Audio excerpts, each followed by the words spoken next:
So I really enjoy watching people who are masters at their craft. Whenever I've gone to places like Living History Farms or down at Dollar City in Branson, where they have these masters of old world crafts, I find myself lingering. I linger in the blacksmith shop. I linger at the glass blowers or the potter's wheel.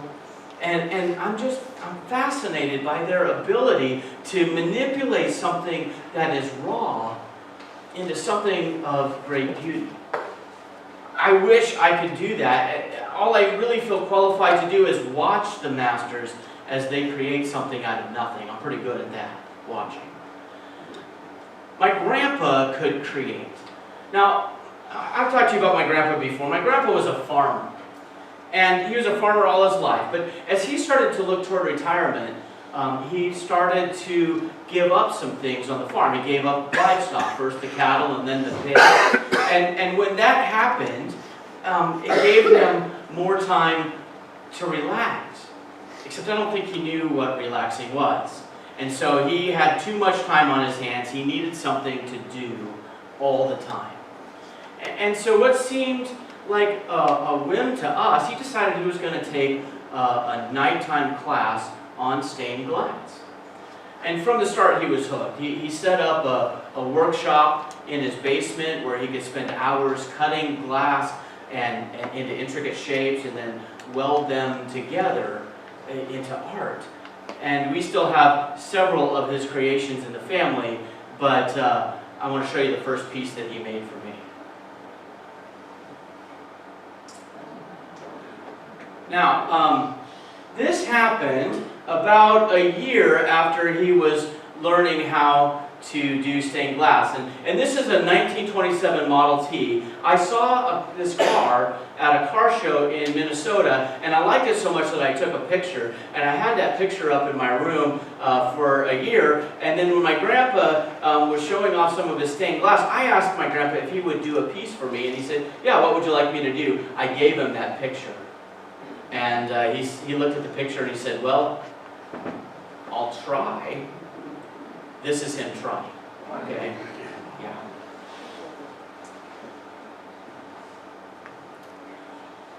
Over the years, he made several original creations, but where he really thrived was in restoration work. He restored several windows, including some old church windows that are displayed still in Rockwell City in the library because the church that they came from has been torn down. And he's done at least one of the windows, the giant window in the Masonic Temple in Cedar Rapids. He loved doing that restoration work. He loved taking something with historical or sentimental value and bringing it life back into it. And restoration work has several challenges to it. Because old windows were held together with lead. And lead is not the best substance for humans. So when he restored windows, he had to take the entire thing apart and use a different material. It's still called lead, but it's not really made out of lead. And so he'd have to re-lead the whole piece. And often there were pieces of glass within these windows that were cracked. And so he would have to replace those, and he'd have to find a piece of glass that was as close to identical as the glass came out of it that he could, and then he'd have to cut it. Now usually he did this on his own, in the privacy of his basement where nobody was watching him. He would be able to concentrate, and no one would see him if he messed up a piece of glass. But remember what I said, I like to watch these things. And so I got to watch him work once. Now while I was watching him, he selected a piece of glass that he thought would cut into the shape that he needed, and as he was scoring this piece of glass so that he could snap the pieces off, which is how you cut it, as he was scoring it, the piece just snapped into several pieces. And therefore it was unusable at this point. And he went nuts, which is about as much swearing as I ever heard. So then he reached over, he grabbed a whisk broom, and he started to sweep up the glass, and he grabbed a bucket from under the table, and he swept it into the bucket and put it back onto the table. And then without another moment passing, he just reached over, selected another piece he thought would work, and tried again. So that's the image that I have in my mind as I read about the potter, the master of his craft. He knew when the clay that he was working wasn't going to be saved, even before it became anything that we would notice. Now to us it would look like he was just getting started, shaping the clay with his hands into something that at this point only he could see in his mind. But before any shape took place, he just swiped the clay off the wheel, formed it back into a lump, and threw it back on the pile, grabbed another piece, and began again. Now whether it was the moisture content that he could feel, or the odd way that the clay was thinning in places and not in others, I don't know. Our untrained eyes wouldn't be able to see that, but the master could. This is what Jeremiah was supposed to see that day. God says, go to the potter's house. I will talk to you through what you see there. And what he saw was starting over. And that's what God says. God says, why shouldn't I just start over? I mean, I had planned to create a masterpiece in you, but you are not forming the way I had hoped. You're too thin in places. You're too dry in places. I don't think I can save this mess. That's kind of a hard thing to hear from God. I mean, how can you explain that the God who created the universe from energy and dust would not be able to save us? And if God can't save us, then what hope do we have? But the answer to that was to turn the blame back on to the creation. The end of this section has God telling the covenant people that if they continue to break the covenant, they will be destroyed. If they continue doing what they're doing, then it'll be their own fault. But if they turn back to God, then they will be saved. Now, of course, this doesn't sound like the God I know. The God I know is one that saves. The God that I know is the one who sent Jesus to redeem the whole world. And so what was going on when this was written? Well, we think of the First Testament as being written in real time. That's not really the case. We know that the Gospels were written from the perspective of those who were there while Jesus was walking the earth and teaching, but they were written much later. They were written they weren't written like moments after these events happened. They weren't taken from a daily newspaper. They were written 40 to 70 years after Jesus was crucified. They were a retelling, and they reflect knowledge that they didn't have at the time. They reflect interpretation. They knew that Jesus was crucified, and you can see that in those words. They knew that he was resurrected. That isn't left out of the story either. So something similar is going on here. Because this passage was written many years later.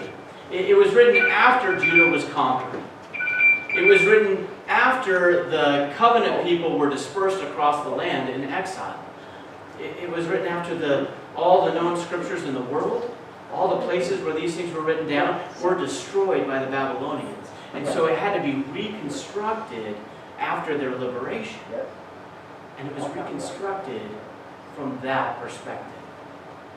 So it contains interpretations about what they had experienced. And so in this case, with Jeremiah, it's recalling this scene in the potter's shop, and it occurs to him that God was warning them about what was to come. There's a warning. Their disobedience would lead to their destruction. That happens now, doesn't it? I mean, don't we do this stuff? We do that with our kids. We tell them, I told you if you played with fire, you were going to get burned. Right? We tell them that if they continue to tease the dog, that they're probably going to get bit. And then when it happens, you see? But we also do it in other areas of life. Now this week with Hurricane Dorian reminds me that when Hurricane Katrina devastated New Orleans, there were some televangelists, idiots that will remain nameless, that declared that God was wiping them out because of some sin that they committed. They used this scripture, said God was going to start over with you because of all that New Orleans allowed to happen in their city. And I say, nope. That's not the God I know. And it wasn't the God of Jeremiah either. But it is quite tempting to explain what they were going through by blaming it on their own behavior. It's quite tempting to point to bad behavior as the cause and good behavior as the ongoing cure. Especially if we think that God will not do anything. And if this was the end of the passage where we stopped, then I might be worried. But because we can look at things that Jeremiah points out in his conversation with God, and we can see the same thing in our own time, or worse, we could say, gosh, we're on the same road to destruction. We can look at the things that were happening in New Orleans before Katrina. We can see that the same thing's happening now in our own time, or even worse. And I can say that we are about to become clay on the floor, replaced by new clay, by a new creation that doesn't have the flaws that we carry. But that's not how the passage ends. And that's not how God works. Because God doesn't throw the pieces of clay on the floor. God doesn't sweep the glass into a bucket and throw it out. God doesn't throw us away and start again.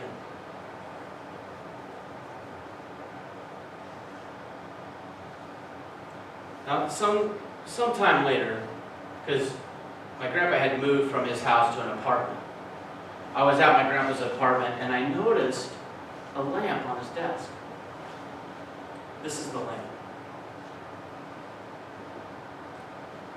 And I don't know if you can see this, but this lamp is made of clear glass. And I think the outside of the lamp is probably a kid, but by the way that it's constructed, the inside was all him. Inside this clear glass are the discarded shears of glass, the shards that came from that bucket below the table. I'm going to light it up here. The light that he had in it stopped working, but you can see here the prettiness of that, the way the light shines through those pieces of glass. My grandpa took all of the glass that wasn't strong enough to hold its shape, or to maintain that shape, and made something beautiful out of all of those discarded pieces. He saw something in those useless pieces of scrap. He didn't see useless scrap. He saw beauty. He saw something worth saving. And that's what God sees. God sees in us not worthless scrap, but something that's worth saving. He sees us as beauty. He sees us as worthy. And that brings us hope. Because even when we look around and we wonder how the world got this way, and we wonder how it can ever be saved, we wonder why people are the way they are, and all we see is useless scrap. God sees something different. God sees beauty. God sees worthiness. God sees a perfect creation in us. And we may not be able to see it, but God does. And that's good news from Jeremiah. Would you pray with me, please?